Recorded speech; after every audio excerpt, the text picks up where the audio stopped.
All right, we want to just jump in, try and do an intro, try and get our intro nice and concise. Okay, I liked last time when you were kind of the host that you kind of facilitated. So, how about you introduce? Okay, I'll see what I can do.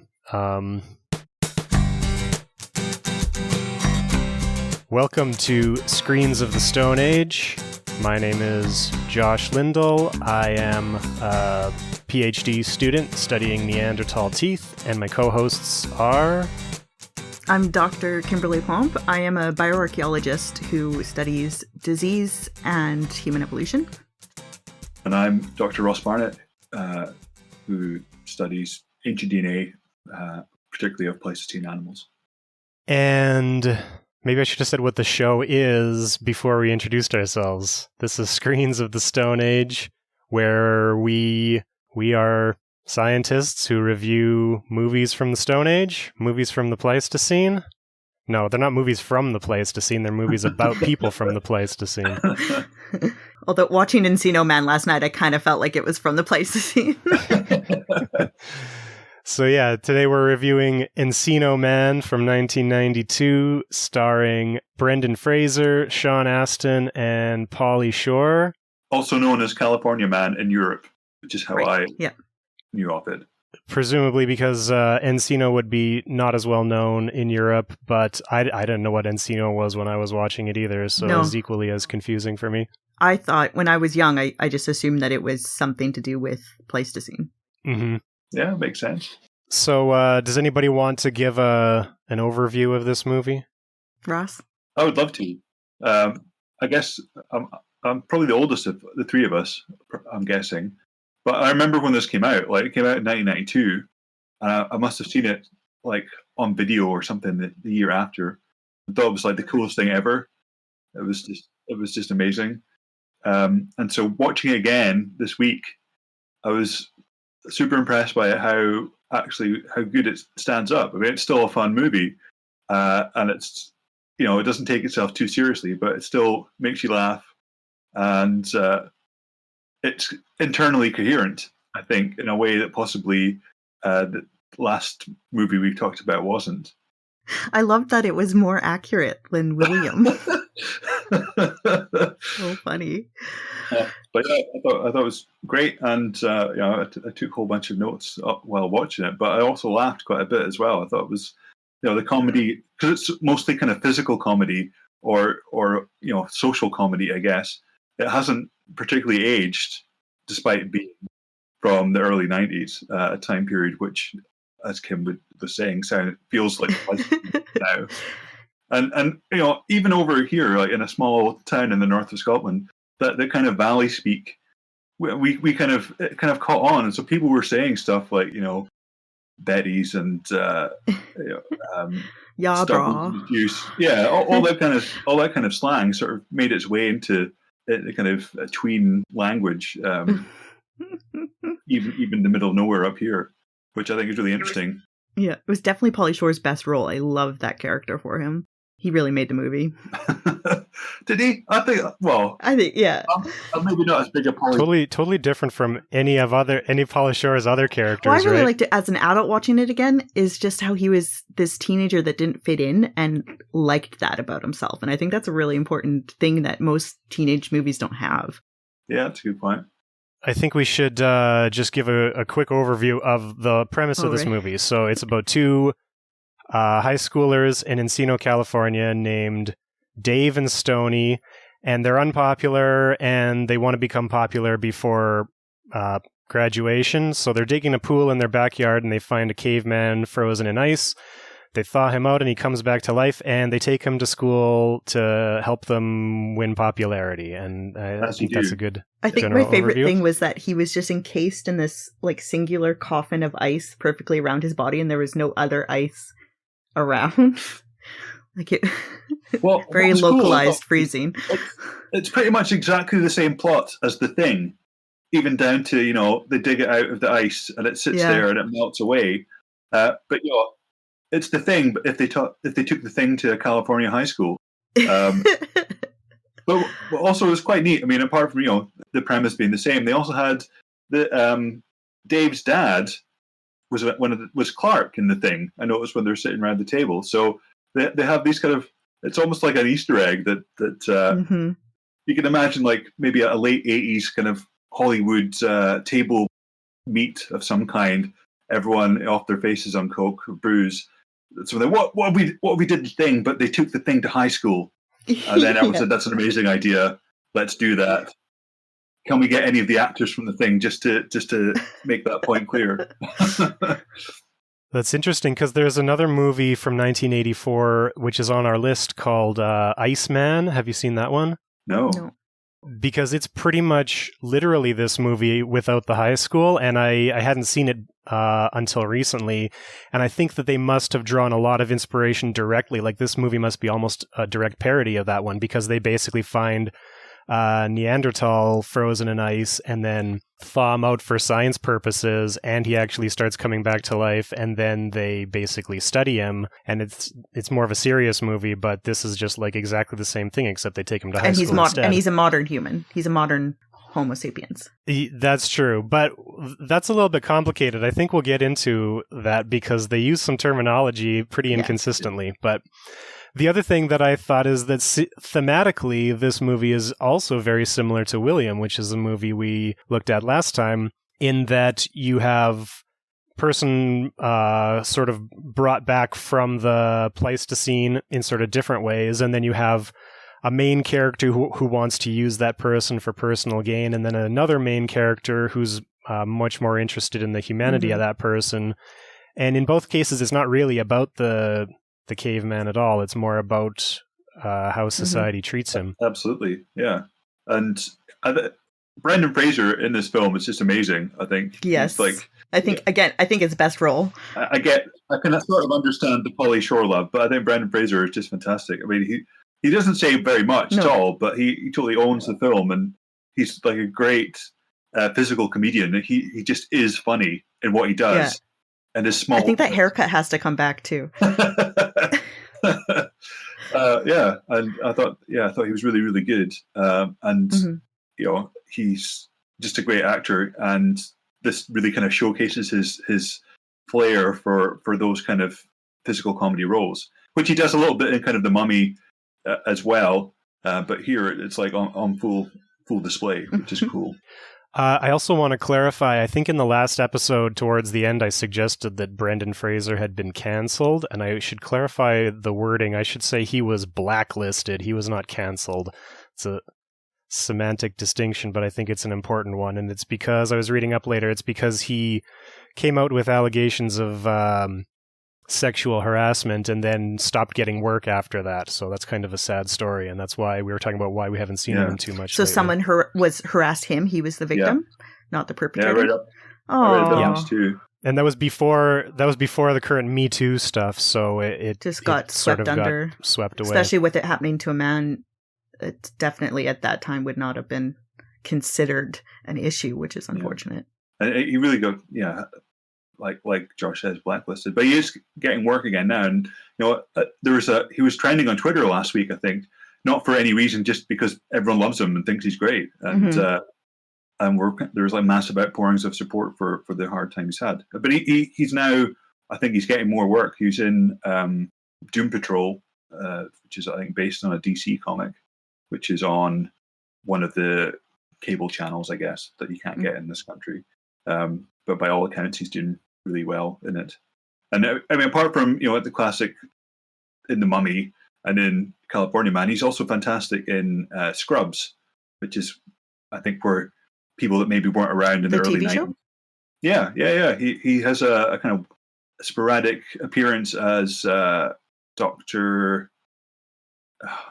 Cox, is it? Yeah, the John C. McGinley's character.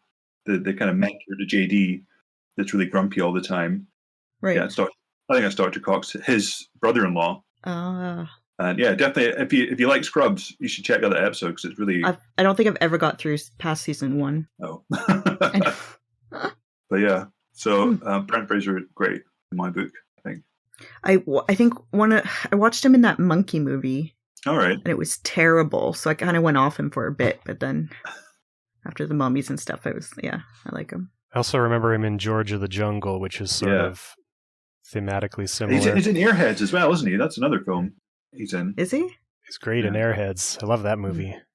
Maybe we should get back to the movie we're supposed to be talking about. So I think to sort of have a consistent format between episodes, I think I want to start off with nitpicking everything, all the little mistakes and everything that's wrong, which is hard to do in this movie because I think it's perfect and there are no scientific inaccuracies, but we'll see what we can do. Well, I loved that they had the Mysterian bowl, right? So that they were more accurate with the technology of the time period than William was, because William, they had said Acheulean, right? And well, there's no such thing as a Mysterian bowl. No, though. I know. I was so disappointed. I thought maybe I'd missed it. I Googled it, and you can buy the only things that come up when you Google Mysterian bowl is Encino Man, and then you can buy the prop, like a prop version of it. Oh, cool. But yeah, I mean, it's kind of the opposite with William, though. There they were talking about Acheulean, but he's a Neanderthal, and here they're talking about Mysterian, and he's a Homo sapien. So, but Homo sapiens they think use Mysterian as well, right? I'm pretty sure, but not as they much. Specifically say he's Cromagnon, which I don't think is as broad a category. I think it was a more broad category in the early 90s, and it's more restricted to just the one site in France right now. But yeah, so Cro-Magnon generally means early and like the first anatomically modern humans in Europe is what it means right now. It's not used very much in science anymore, but yeah. So it would be Cro-Magnon would be specifically Upper Paleolithic, whereas Mousterian would be Middle Paleolithic, right? But at least they were closer than Acheulean, though. Closer than Acheulean, that's right. I suppose. But then I guess there wouldn't be any Mysterian technology in California. I mean, no, there wouldn't be. But I don't think that Encino Man could be set anywhere else besides a California high school in the 90s. So I gave them a pass on that. Let's lay out all of the intersections of all of these mistakes. Okay. So first of all, we have Cro-Magnon. It's not they don't explicitly say he's a Cro-Magnon, but it's implied because they're doing a lecture in the classroom where they're learning about Cro-Magnon. So Cro-Magnon is specifically a European culture. Yeah. From France, from the site of Cromagnon in France. Whereas he's found in California, which means that he should be a Native American and not a upper Paleolithic European human. He's found with Mousterian technology, which is a Neanderthal technology, and not a Cro-Magnon technology, which also is not found in North America. Mm-hmm. And the Mousterian technology is a bowl, which is not a type of technology that exists in the Mousterian. So with all that out of the way, I think that everything else is fine, right? Generally, Mousterian is stone tools. The description of the teacher was giving of the Ice Age was pretty good, I thought. Explanation of glaciers was all right. Mm-hmm. I wrote that down here, actually. Let's see. Why do we call it the Ice Age? Because there was a lot of ice around. Is that his entire description? Pretty much, yeah. But it's I think it works in the Ice Age cartoons. It works here as well. But what was, I thought, maybe kind of slightly not great was the really cool intro at the beginning where Encino Man and his Encino woman are there kind of struggling to make fire. Presumably that's supposed to be California in the Ice Age, but it's like, it looks like northern Canada almost, because it's just there's so much snow, ice, and California wasn't like that in the Ice Age. It would have been maybe cooler and drier, but it would have looked pretty much like California does today. You'd have to be like much further north where the kind of massive Laurentide and Cordilleran glaciers are to get anything like that.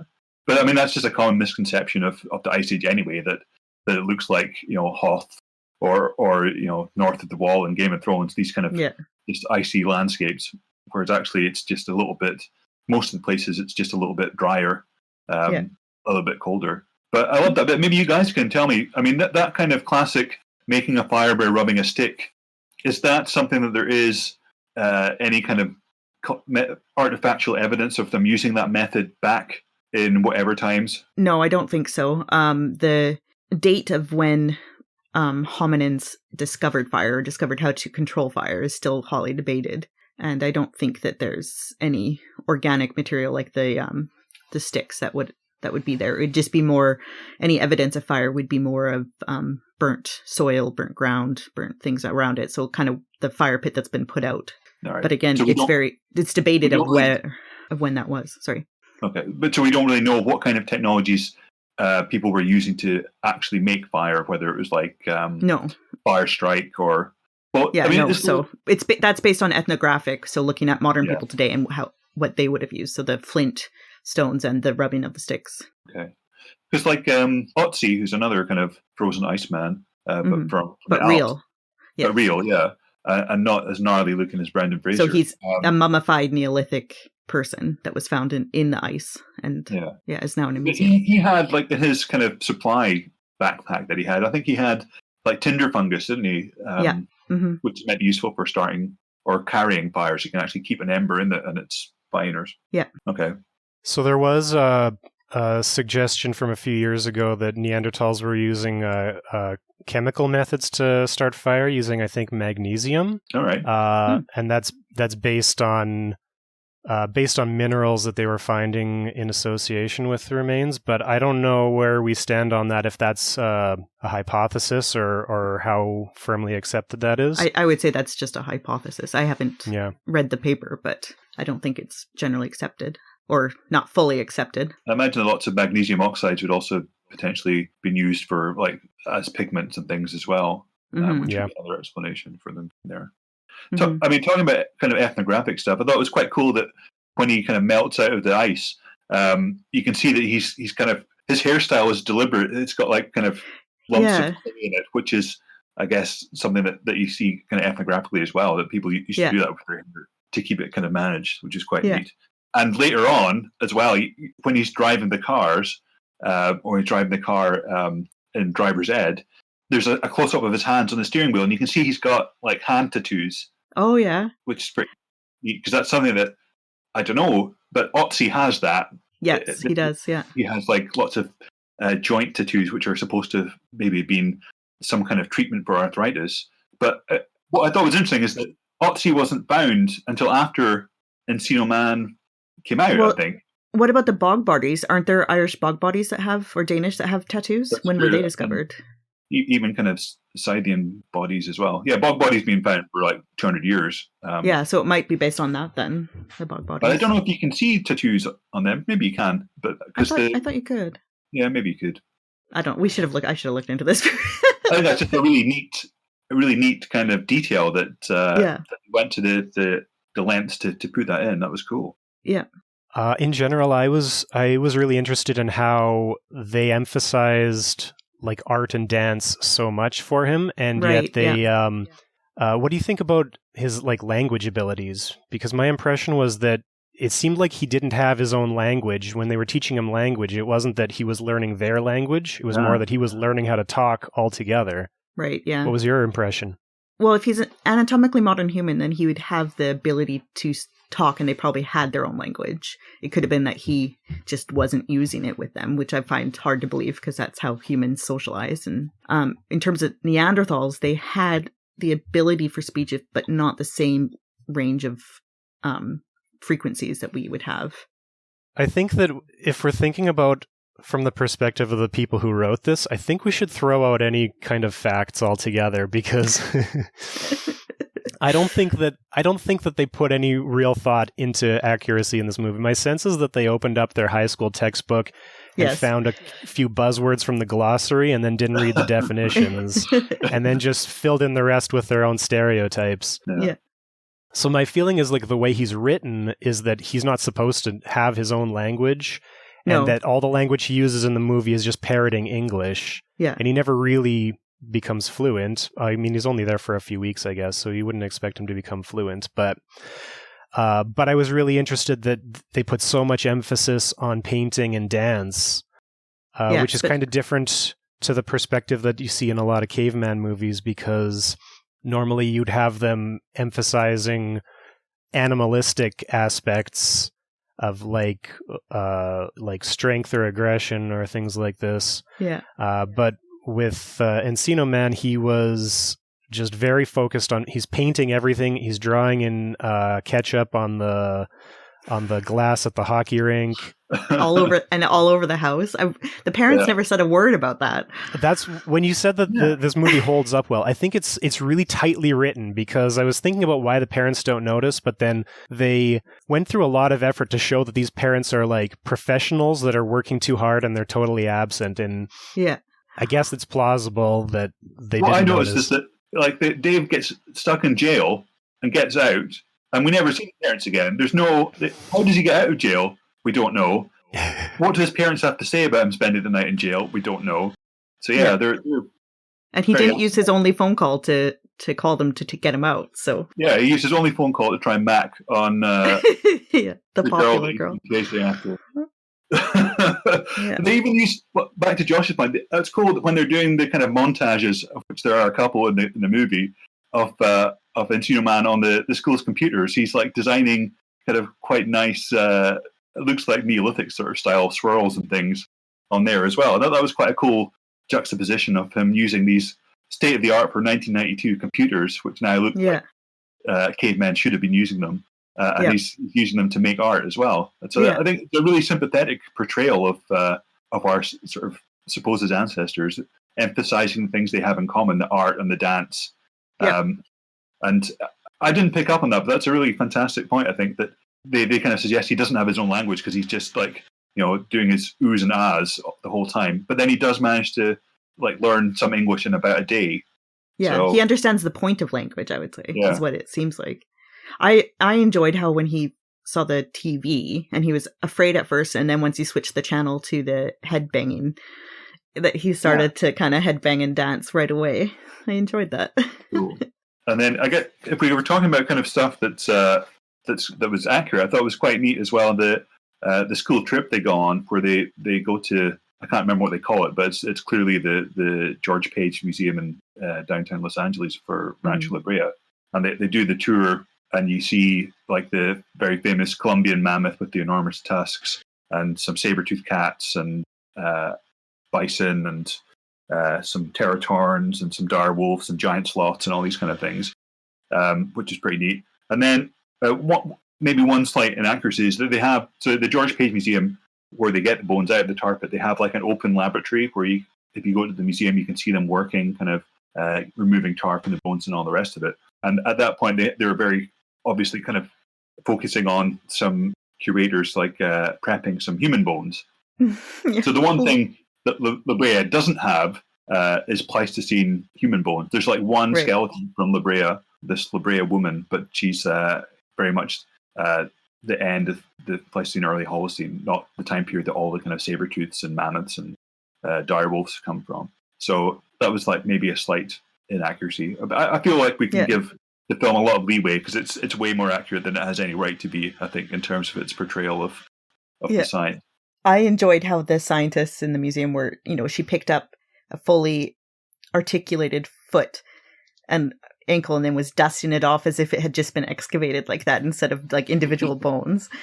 And then also the guy that was putting together the rib cage, that is a tiny person because it was adult and absolutely tiny. It was funny. And he just like glues the rib in. Yeah. That was great. I had a science question that I don't know if there's an actual answer to it, but it's going to be for you, Ross. Uh-huh. So, not to give away the end of the movie. Well, we are, if you're listening to this. Hopefully you watched it. So, the big reveal that the popular guy or the jock, says that he's a caveman, and there's this big reveal and everybody feels lied to or whatever. So, without the photos of him coming out of the ice, there would have been no real proof that he wasn't just, from Estonia or from, a person living. So if someone were to have that and they were trying to prove that he wasn't of this age and they did DNA analysis of him, would there be a difference? Would they be able to tell that, or would that have to be if his lineage was kind of not part of the modern human makeup? And so he might have different things, but would it be different enough for us to be able to say, yes, he's not from our time? Yeah, that's a really cool question. I never thought that, but yeah, that would be, I think they would be able to tell. So, I mean, you can do what's called, I guess, molecular DNA dating. So where you create your phylogeny, and if you have an unknown DNA sequence in that, you can bracket potentially how old it should be based on dates of other tips in the tree. Mm-hmm. So, yeah, I imagine there's no chance that he would, if he is 10,000 years old, there's no chance that he would have a modern genetic signature. He would have. So he'd be an outlier within the modern. Yeah, it would be something that would be recognizably old. But, I think much easier, much cheaper, and much more straightforward than that. They could just radiocarbon date his hair. Oh, right. I was going to ask that. Yeah, I hadn't thought about it until you brought it up. But yeah, because he hasn't been metabolizing, so you could radiocarbon date any part of him as long as you did it before he started eating again, right? Yeah. Or, I mean, even his hair, anything like his nails or anything that's already kind of out there, and you could probably go for the lens of his eyes if he'd let you. We'd probably have some objection to that. But any kind of extruded protein you could go for. But yeah, that's a good point. Yeah, so I mean, I thought the bad guy in this was quite a good bad guy. He was very typical of the kind of teen bad guys of the 90s, but he did a really good job with his vanilla ice haircut. There was only one homophobic slur in the whole movie too, which I thought was really good for early 90s. Yeah, definitely. And that's and overall, it's kind of generally kind of quite. It was quite sympathetic in terms of all slurs. Mm-hmm. I mean, there was nothing kind of obviously that would date it as being from the bad times. No, like I get far more offended watching Friends now than I did watching Encino Man. Yeah. On the other hand, like a lot of 90s movies I've been rewatching lately, the main character Dave is a little bit of an incel, isn't he? He does come across as a bit of a dick. He sort of starts off okay, but towards the end, there's one point where I think I just took the note. Dave is a bit of a dick. Yeah. In his attitude towards the girl that he was after, whose name I've forgotten. Robin, I think. Robin. So yeah, he sort of starts off. Yeah, he's a bit incel, carrying around that picture of them in the bath. That's a bit weird. I was just gonna say, like, no matter, even if you liked him as a 15-year-old girl, or even now, if a guy came to a party with a picture of you and him as a child naked in the bath and said, "Look, we've been naked together," that would end anything right there. That would, like, she handled it way better than I would have. Definitely. That's not how you woo somebody. He has a lot to learn. But then he also gets really weird when she wants to go, understandably, to the prom or the dance or whatever it is with Brendan Fraser, who's actually just not being weird around her, just danced and being treated cool. her like a person, and absolutely. And so he kind of, I didn't see how he could really kind of claw his way back from being that kind of horrible, both to her and to Brendan Fraser, like trying to just leave him at the side of the road, like he was some kind of stray puppy or something. It's like in Toy Story when Jessie the cowgirl gets left at the side of the road. It was those kind of vibes that he was giving off. Yeah. Well, you're no longer of use to me, so exactly. I'm going to get rid of you. So I think that's the point where I wrote that he was a bit of a dick. He does redeem himself slightly by kind of doing this complete about switch and being cool with them both going to the prom together. Yeah.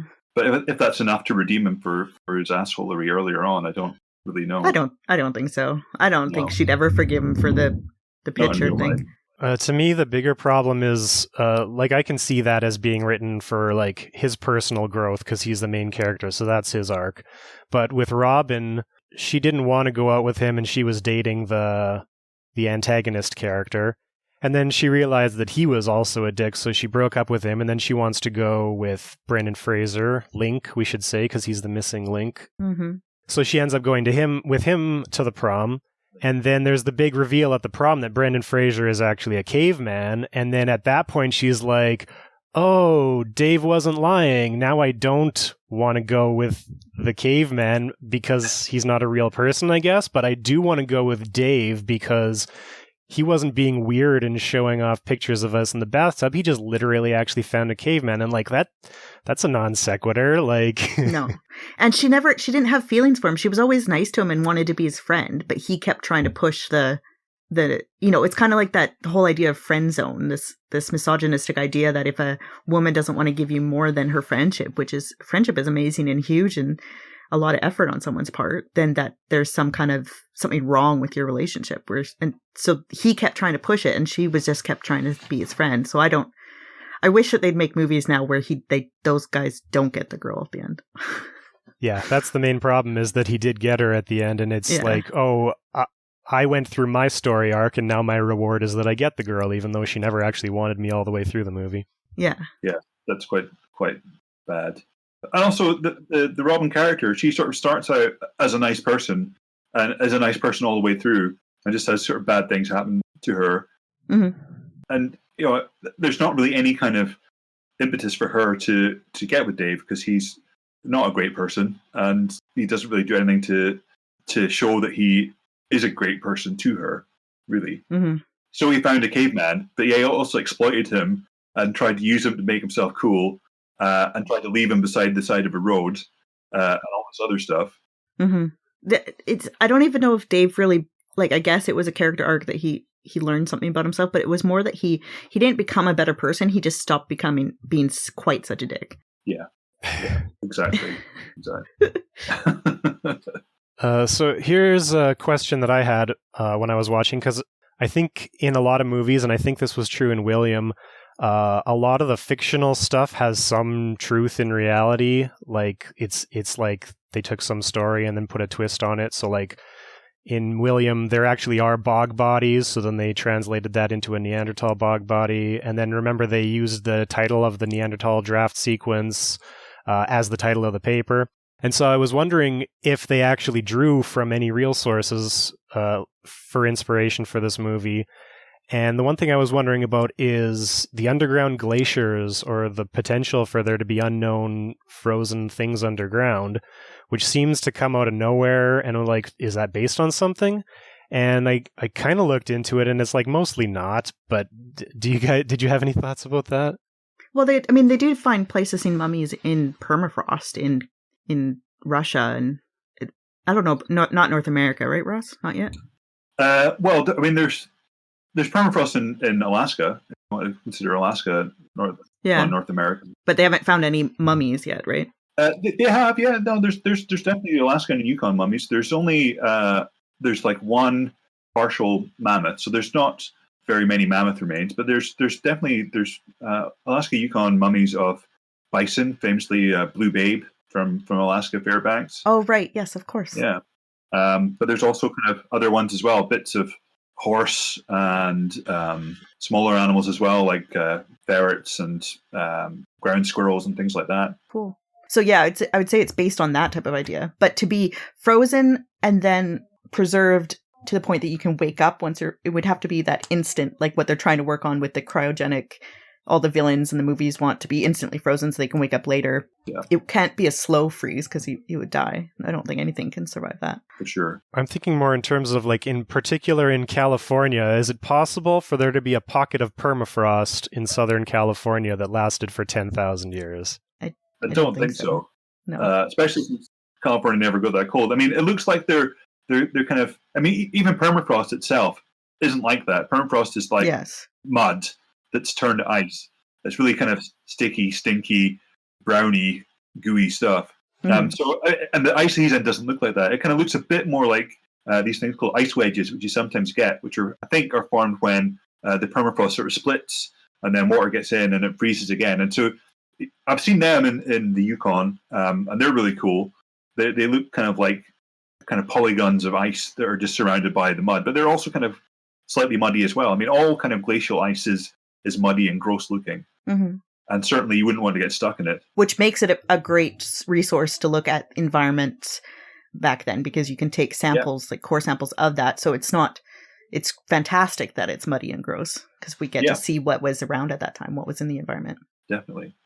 There's also, we're talking about kind of things that they got that were inspired by actual real stuff. I noticed that in the bit when the teacher's talking about glaciers and stuff, there's some point where they're looking at images of Ice Age things, and they have some actual real Pleistocene art that they've drawn a picture of. So there's an ivory plaque that's, I think it's from Font de Gomme, somewhere in France, which has a carved mammoth on it, like very obviously a mammoth. It's one of the first big bits of evidence that humans and mammoths kind of overlapped.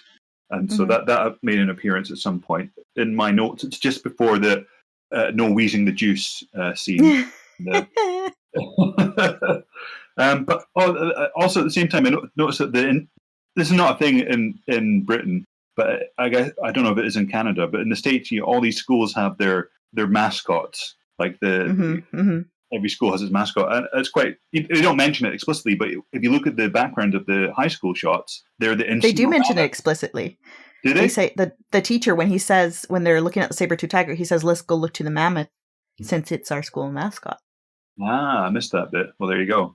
That's cool. So that's quite a neat little detail as well. Yeah, it was cute. Yeah. Yeah, and I also liked right at the beginning when he wakes up and he sees the garbage truck coming towards him with the kind of prongs, making it look like a mammoth with tusks, and they do the little background elephant noises. That was really cool as well. It would be great to have just a little side movie of what that garbage man's day was like after that. He was not expecting that. No. During the classroom scene, sort of a lot like William as well, they have this classroom scene at the beginning with lots of exposition. And I always like to pause and read what's written on the stuff. Did you guys do that? Or am I the only one that does that? No. What do you call this thing in the old 90s and before classrooms where it's a roll that you pull down and it's usually a map? Is there a word for like when you pull a slide down? I feel like there used to be a thing that we'd call it in school when we had like maps and you pull it down and then you pull it and it rolls back up. Yeah, it was a thing. It was it's like the screen that you would now pull down for the projector, except that you have an individual one that has stuff written on it. Anyway, whatever it's called, they have one that he pulls down that has information about Cromagnon and other Pleistocene humans. So I paused it to read it. And you guys want to know what it says? Yeah. Yes. It says, Cromagnon man. Only a cultural step away from modern man, Cromagnon man replaced Neanderthal man in Europe. Diversifying in many cultures, he seems to have colonized the world. Using highly skilled hunting techniques and weapons, he was able to win enough food supply to survive the cold, harsh territory. Taking refuge in caves and rock shelters, Cromagnon men kept warm by fire, used stone bowls, and wore clothing made of animal pelts. Evidence of their art is found in cave paintings, sculpture, decorated tools, and weapons. So that's a lot of information.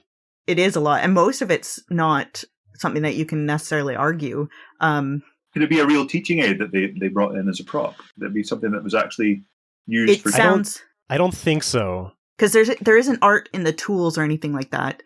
And in terms of clothing, I don't think there isn't really any evidence for that. You can infer it that they were surviving in environments, but we don't really quite know that what they were wearing until later. The other thing is that humans probably didn't live in caves, is kind of the idea. Now, there's definitely cave paintings and there's evidence that they use caves, but they probably didn't live in them. So there might have been more of a liminal space, so, ritualistic or something like that, because other animals live in caves that you may not, like cave bears, that humans probably wouldn't have wanted to go in and check or have a bear come in when they were there. And also caves are generally, especially in Northern Ice Age, they might just be, I don't know, cold and perhaps damper than normal. So probably more likely that modern humans had shelter outside of caves and then went in caves for particular reasons. At least that's as far as I can remember from my undergrad days.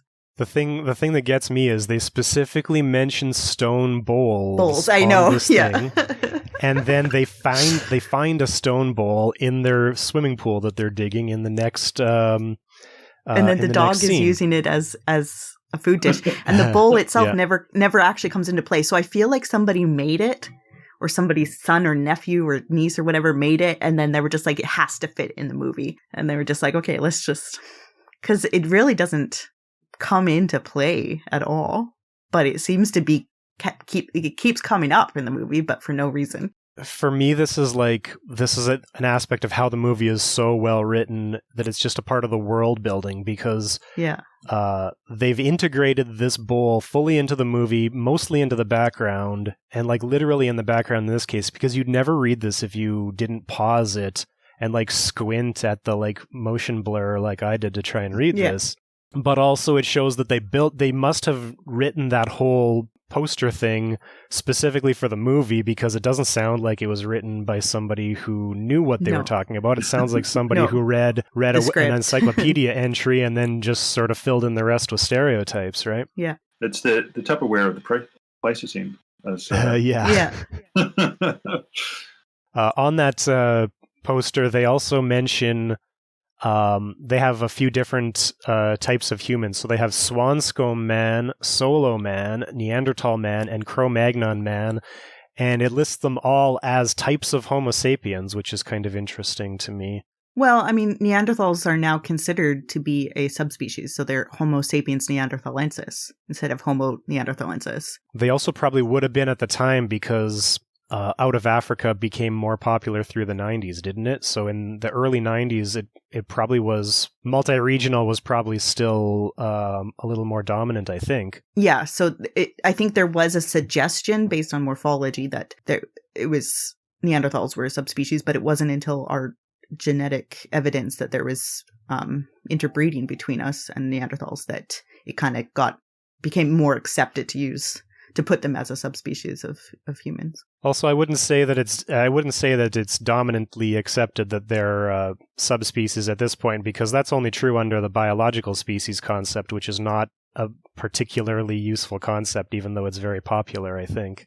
Yeah, but then, I mean, even that comes into the whole like lumper splitter debate in anthropology of where do you draw the lines between, because we tend to draw a line between species in the human fossil record that we may not necessarily draw that line in modern living animals that aren't humans. So it's the whole idea of how it's hard for humans to come up with things like that accurately, because we are so biased in our perception of humanity and what makes us unique. And it's also, I mean, you know, from a biological point of view, we're trying to put categories onto something which isn't really categorizable. I mean, it just is. Species, subspecies, you know, life just is. It comes in packets in some bits, and it comes in waves in other bits. It comes in whatever it fancies. There's always exceptions. So it's really, as a kind of, with my biologist hat on, it's one that will kind of, it's one of those arguments that will go on forever, because there is no right answer. It's just whatever works at the time. But I think it's quite cool. Like when you're saying all the things that are on that poster, Josh, they're talking about real fossils. So Swanscombe is a real skull, which I think is modern human, right? Yeah, they've got like all of the skull except for the face. So they think it's kind of pre-Neanderthal, maybe like 500,000 years or something old. Solo Man, that's Homo erectus from Java, isn't it? And then what were the other ones? So. Neanderthal and Cromagnon. Okay.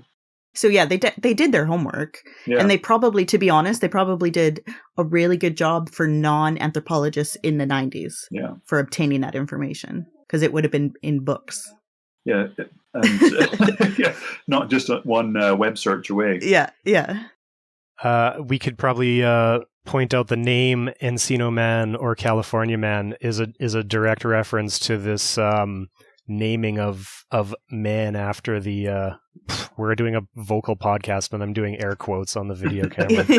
These quote unquote men. Yeah, because Neanderthals comes because the first fossil was found in the Neander Valley. So generally a lot of hominin species are named after the region that they're found in. Same with Cromagnon as well. And Mysterian. It's not just the fossils, but also the technology. So Mysterians from Le Mouster in France, and all these things, which is, I guess, is quite useful, because it at least ties it to something geographically, and you can give some information about what you're talking about. Definitely contextualizes it a bit. But we should definitely strongly push for a move towards Neanderthal people, and Cromagnon people. If we're heading towards the end of the movie, I absolutely loved the handprints and the boob prints in mud on the glass, because that's how they found out that he was alive, with the handprints on the face, right? And then her being discovered, which is really sweet that he finds his long lost love. But then it had me thinking, oh, was there a Encino Man 2 that I completely missed? Because that would be amazing. So I Googled it, and there's not. But there is a interview with Pauly Shore last year saying that he's trying to put one together with everybody again. So that would be amazing. Yeah. That would be cool. I think it'd be interesting to see how the Encino couple adapted to all the changes of American life from California in the 90s till now. Yeah.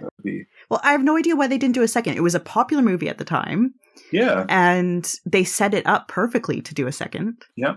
With her coming in. So I don't know why they didn't. It's a really good question. Well, I was surprised as well by it. I checked out the IMDb rating for the film after watching it, and it's only got like 5.8 rating, which I think is criminally low. Yeah, it is, definitely. A film. I mean, I've seen plenty of films that are way worse than Encino Man that I would give a 5.8 rating to. Yeah. So it's just not, people don't appreciate it. I mean, that's, I guess, part of our job with this podcast is to spread the love and hopefully encourage people to watch this unrecognized classic. Yeah. Well, and definitely with all the streaming services now, it's on Disney Plus, at least in North America. So it's easier to watch these old ones instead of trying to find a VHS and then trying to find your VHS player and then the cords and then make sure you can get it adapted to your smart TV. And it must also be on DVD as well. Surely there must be like or maybe even a Blu-ray release, digitally remastered. Yeah, maybe. I don't even have a disc player. My computer doesn't have a disc drive. Oh, I'm stuck in the Stone Age. So I think one of the problems with this movie being appreciated now might be that Pauly Shore burnt out really fast, and that all of us were alive in the 90s to appreciate him at his peak. Yes. But I don't know if Pauly Shore's comedy translates to young people anymore. I think it does in Encino Man, maybe not in other movies. He's kind of like the pre-Jim Carrey, right? Because the Jim Carrey and The Mask and stuff, that does not translate. Future generations are going to judge us very harshly for finding that stuff funny, in my opinion. But I think Pauly Shore could, at least in this movie, translate. I've not seen anything else he's in apart from Futurama, where he appears, I think, in an episode where they're talking about kind of bringing people back from the past. I can't think of any other movies that he's in, but I remember him being a significant part of my childhood. He was in Biodome. Is that one that he's in? Biodome, yes. Oh, okay, I'm watching that one next. That one's awesome. Biodome, Son-in-Law, In the Army Now, yes, Jury Duty. Yes. Okay, yes, these are the movies I grew up on. I think he put out a movie like every year from like 1992 to 1996. Yeah, he was really popular for a while. He was kind of the teenager movie comedy guy. And I think Encino Man was his first movie, and that's probably why it's probably his best one, because every movie after that he just plays exactly the same character, and that's why he burnt out so fast. The only other cool bit I noticed was one of the Computer Club guys is Ke Kwan, who's Short Round in Indiana Jones and Data in the Goodies, and of course Shauna. Oh, really? In the Goodies as well. So apparently, according to IMDb, this is the only film where more than one member, where there's a partial uniting of members of the Goonies. Nice. Oh, I have to say too that there's this meme going around that's beautiful. It's Sean Astin, and it's a picture of him, I forget, doing something, and then somebody makes a comment on it saying something like, "Oh, Doug from Stranger Things did this," and then someone our age comments and is like, "Samwise Gamgee did not take the ring to Mordor and carry Frodo just to be known as Doug from Stranger Things." So he is very good as Doug in Stranger Things, though. He is. Oh, he's good. I think he's good in everything he does. But yeah, I mean, I would not. That's not how I would remember him. No. And weirdly, I mean, Sean Astin, I don't remember him in anything before Lord of the Rings, but he's in tons of stuff. He's like in. Well, he has one of those faces that kind of, I don't know, you can forget. Yeah. I bet you he could walk on the streets and people would leave him alone, which is kind of the perfect way to be. I always remember him as Rudy, even though I never saw that movie. Never even heard of that movie. I think it's called Rudy. He plays for Notre Dame football. It sounds familiar, yeah. He's like an underdog, and then he gets to play for like 1 minute in the last game of the season, and then they carry him off the field or something. I've never seen it, but I only my association with him is always that he's Rudy, because everyone knows he's Rudy. No, I didn't know that. But if you're going to be famous or do movies like this, it would be best to be the type of person that you can just, put a baseball cap on and no one's going to recognize you. Yeah. I mean, Dolly Parton does that. She says when she goes out in public, she just wears regular clothes for a woman her age, and she doesn't do the makeup and the hair, and nobody recognizes her. So it's almost like she puts on this persona for the stage so that she can live a regular life. I mean, that's just how smart Dolly Parton is. She's yes. She has it all And figured Sean out. Astin just has one of those faces. I would walk past him on the street. I wouldn't. If I'm not mistaken, we talked about Dolly Parton last time too, didn't we? We should just keep it as a theme. An Easter egg of Dolly Parton in every podcast episode. All right, so to wrap up our movie then, how do we summarize this? We're not doing like a rating or a thumbs up or a thumbs down or anything, are we? I loved it. I'm going to add it to, like, I don't know why I hadn't watched it for 30 years or 20 years or whatever, and I'm going to add it to my annual watching again. I loved it. Yeah, I loved it too. I thought it was just really fun. Just a different time. Like the 90s feels like so long ago, but this kind of encapsulated just everyone's. There's not the kind of worry that if you had a teen film today, people would be worrying about stuff, and that's good and bad. It shows that teenagers have more on their plate today, I think, than they did back in the 90s. Yeah. And so it's just kind of quite simple, really. It's a simple story about a resurrected caveman in a California high school. Yep. I mean, it's an entertaining movie. Yeah. Hour and a half of fun. Yeah, definitely. You will not regret spending your evening watching Encino Man. That's a plump guarantee. Probably, I want to make sure we add before we go, it's a great movie and everything we say is true, definitely worth watching, but there is a problematic representation where it is a white guy when he should be a Native American. And Yes. But to their credit, I mean, they don't, there's so much that could have gone wrong with that. They could have been so much more oblivious to it than they were. They don't try to make any points about it. Yeah. I was worried that I was gonna find it offensive in certain ways, because usually when you watch old movies it is. But I think for the time it was pretty good. All right. Any thoughts on what we should watch for the next episode? Well, we could watch Iceman and compare. Yeah. That one was on Netflix in Canada a few months ago, so it might still be there. We'll add that to the list and see what we think about that one. Thanks to David Bach for designing our cover art. You can see more of his work at dkbach.com. Screens of the Stone Age is supported by the Paleoanthropological Society of Canada. Find out what Canadian paleoanthropologists are working on at pasc-scpa.ca.